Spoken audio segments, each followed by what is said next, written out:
Let's not waste any time here.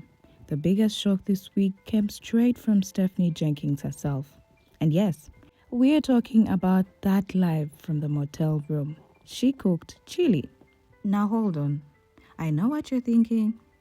Chili? That's not a headline.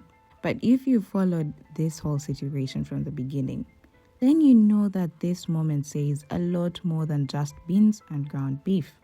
Because for the first time, Stephanie chose herself over Drew, and that's huge. Let's break it all down. Stephanie casually shared that she's been craving chili and finally decided to make some. Then came the part that shocked viewers. She said, Drew doesn't like chili, but I told him that sometimes I'm going to make what I want, and if he doesn't like it, he can eat something else. I'm making some slow cooker chili right now because I've been craving chili for a while.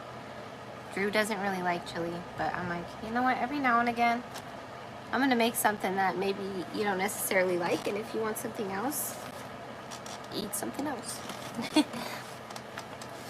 Now, let that sink in. For months, y'all, we've watched Stephanie bend herself backwards for Drew. Everything was about his comfort, his cravings, his schedule. Dinner wouldn't be served until he got home, even if that meant the kids had to stay up until 10 p.m. The children were always told to wait, to adjust, to make space for him. When Drew wanted something, Stephanie made it happen.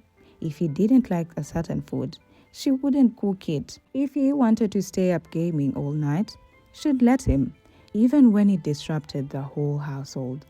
Her life was shaped around his. This chilly moment, it matters more than it seems. Because for once, Stephanie didn't put Drew first. She cooked what she wanted. She acknowledged that he doesn't like chili and still said, well, he can eat something else. That might sound small, but in the world Stephanie's been living in, that's a breakthrough. She didn't seek his approval. She didn't hold back to avoid conflict. She made a choice for herself. That's new. That's growth. And honestly, that's the kind of shift we've been waiting to see. Is this really the start of something new? Cooking chili doesn't fix homelessness. It doesn't pay the motel bill or suddenly get the kids into clean beds with full bellies. But symbolically, it could be the very first sign that Stephanie is starting to understand that this life, this Jew-centered, chaotic, unstable life, doesn't have to be her forever. We're not saying Stephanie is free. We are not saying she's healed. But this tiny act, this one moment of choosing herself over what Drew wants, is still worth noticing. It means she might finally be clearing the fog. Maybe she's realizing she's been stuck in a cycle where a man's comfort mattered more than her kids' well-being. Maybe she's beginning to understand that she doesn't need to lose herself to keep a man, that she can reclaim little moments of her life. And maybe, just maybe, she's starting to believe that she deserves better, not just a mother, but as a person. Because even though chili won't solve everything, it shows us something we haven't seen in a long time for Stephanie, a spark. And sparks can turn into flames. If she nurtures it, this could be the start of her burning down the old patterns and building something new. Now let's talk about Drew. Stephanie said in that live that Drew finally has a W-2 job. Not just that, she claimed he's still working gig work and somehow comes home and helps cook and clean. Sounds like a miracle, right? Like Drew suddenly flipped a switch and became a responsible adult overnight. Almost, me and Drew were just talking about this last night because he's sitting here working on, he got a W-2, he's still working the gig work on top of that. He comes home and still cooks and cleans, and we make sure that we still have like our nighttime catch up and everything together. We're really just trying to better ourselves, but it just feels like no matter what we present, you're still gonna have something to hate on, especially for him. But let's be real. Does this mean the PS5 addiction is finally over? Has he stopped sitting around playing games while the kids eat microwave noodles in a cramped motel room? Would love to believe that, truly. But here's the truth. Drew only got this job because the court forced him. It wasn't ambition. It wasn't a wake-up call. It was a warning. Get a job or go to jail. That's not progress. That's just survival instinct. And the way Stephanie told it, you'd think Drew had been grinding hard all year. She was acting like he's been some quiet provider behind the scenes. But we've seen the truth play out in real time. Drew hasn't been working. In fact, this is the most effort we've seen him put in all year. And it's barely been a week. And now Stephanie wants us, the viewers, the people who've watched their children suffer in real time, to stop criticizing him. Just because he finally did the bare minimum? No, ma'am. Grace has to be earned. And until Drew constantly shows up, until his paycheck is actually paying for housing, until his kids have food and a clean, stable place to sleep, this supposed progress means almost nothing.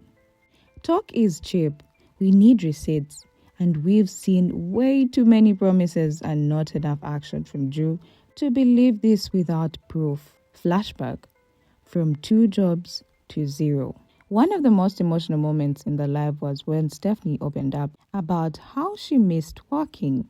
She said she used to hold down 2 jobs, one of them as a caregiver for elderly people. It wasn't glamorous, but it gave her purpose, stability, a routine. During that time, she lived with her mom. Her kids were okay. They had beds, meals, baths. They had structure. Her daughters were taken care of while she hustled through long shifts to make ends meet. She might have been tired, but she was doing it for them. I used to work with 2 jobs consistently. It's a lot.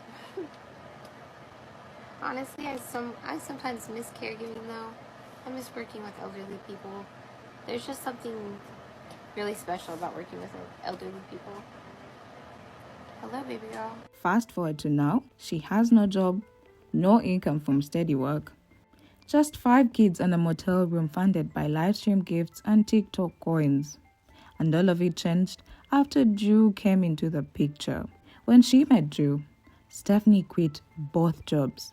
She believed, maybe even hoped, that he would take care of her and the children. That she could finally rest and someone else would pick up the burden. But he didn't. He never did. And when the bills came due, they got evicted. Her safety net disappeared overnight. She admitted in that same live that she doesn't even trust Drew to watch the kids. She said it outright, that she didn't feel comfortable leaving Deshaun with him, let alone 5 of her children. That tells you everything. Because even if she wanted to work, who could she trust to take care of her babies? Not Drew. Not in their current state. And just like that, the very thing she used to do to survive, work, is something she's now trapped away from.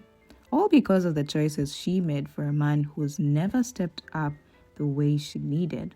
The mother factor, reconciliation, or manipulation. Then came the real. Stephanie said she recently reached out to her mom. Yes, that mom.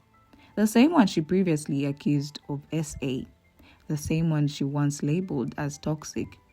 But also the same mom who once welcomed Stephanie and her children into her home and even recently offered to take them again, as long as Drew wasn't part of the deal. During the live, Stephanie said they had a small conversation, nothing in person yet, but they both agreed to let go of the past and try to move forward. Stephanie explained that it didn't feel right to give Drew another chance while completely shutting out her mom. Yes, I did reach out to my mom and we've just kind of had like small talk. Haven't talked about meeting in person or anything like that. Just kind of, you want to try to move past this? I do. Back and forth, and let's work on it. I told her, makes sense to me. Like if I'm willing to sit here and work through things with Drew and better our lives together, why am I not going to give my mom that chance? That doesn't seem right. And honestly, that makes sense. But we also can't forget how serious her past accusations were. She didn't just talk about arguments. She accused her mother of abuse. That's not something you can wave away as just family drama. Still, if Stephanie is serious about doing what's best for her kids and giving them some kind of stable life, then making peace with her mom, if it's safe to do so, is a step in the right direction. Her mom had once offered a home for her children, a place for shelter and stability. If Stephanie is truly waking up to the chaos she's been living in and genuinely wants to change, then this could be a lifeline. But here's the key part. She would need to accept her mom's help without trying to sneak Drew into the picture. Because history has shown that whenever Drew is involved, things fall apart. This could be her chance to finally break the cycle if she chooses to. The possible strategy. Is this just for views? Now let's talk about the other side. The part that's harder to say, but just as important. What if all of this is just another PR move? What if Stephanie isn't truly changing but just doing enough to look like she is? We saw her backup account vanish. Her views have tanked. The public was turning away. So what does she do? Say what people want to hear. Start mentioning growth. Toss in a few emotional confessions. Appear self-aware. Boom. Sympathy regained. Let's not forget, this isn't her first time running this play. We've watched her fake breakups for attention, twist narratives to dodge accountability, and paint Drew as the villain while it suited the moment, only to defend him days later.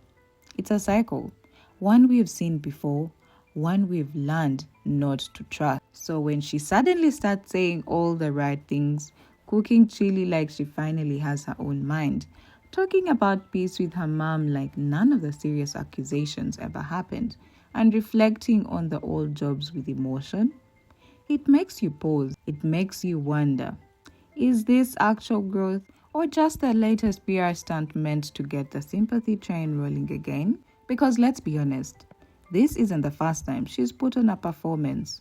We've seen this pattern unfold before. Every time things get bad, Stephanie finds a way to flip the narrative. She finds a way to make herself look like the one trying, like the one finally making sense, only for everything to fall right back into chaos days or weeks later. So she cooks chili, talks about caregiving, brings up her mom, says Drew is working. We've had similar setups before. Say what the public wants to hear, rebrand, pull people in, get the views back up, then slowly return to the same mess. That's the pattern. And unless something truly deep shifts, something beyond words and short-term image building, we are going to see the same story repeat all over again. What's really going on here? Here's the truth. We don't know yet. Maybe she's finally realizing just how much Drew has dragged her and her kids down. How his poor choices and lack of effort have kept them stuck in a cycle of instability, poverty, and online embarrassment. And maybe, just maybe, she's done protecting him. Maybe she's tired of pretending he's doing more than he really is. But there is another side we can't ignore. What if all of this is just another scripted moment? A storyline made for TikTok views? Let's be honest, Stephanie knows what works. She knows what her audience wants to hear. You've seen her pull stunts before. Fake breakups, sudden growth moments, and then back to square one. So maybe this sudden shift is less about real progress and more about getting her followers back. Maybe it's a strategy. Say all the right things, mention your mom, bring up your old jobs, paint Drew as a changed man. Make people feel like you're finally turning things around. But then what? Is this genuine or just another loop in the cycle? Only time will tell. And let's be honest, time always tells the truth. But for now, here's what we know. Stephanie made a move. Whether it's sincere or for the camera, it's still a step. And in messy situations like this, even a tiny step can mean a whole lot more than it seems. So what do you think? Is Stephanie really starting to break free from Drew's grip? Or are we watching another chapter in the same old drama? Let us know in the comments. Like and subscribe so you don't miss what's coming next. Because one thing's for sure, this story, it's far from over. And whether it ends in growth or another collapse, we'll be here to break it down for you. Stay tuned.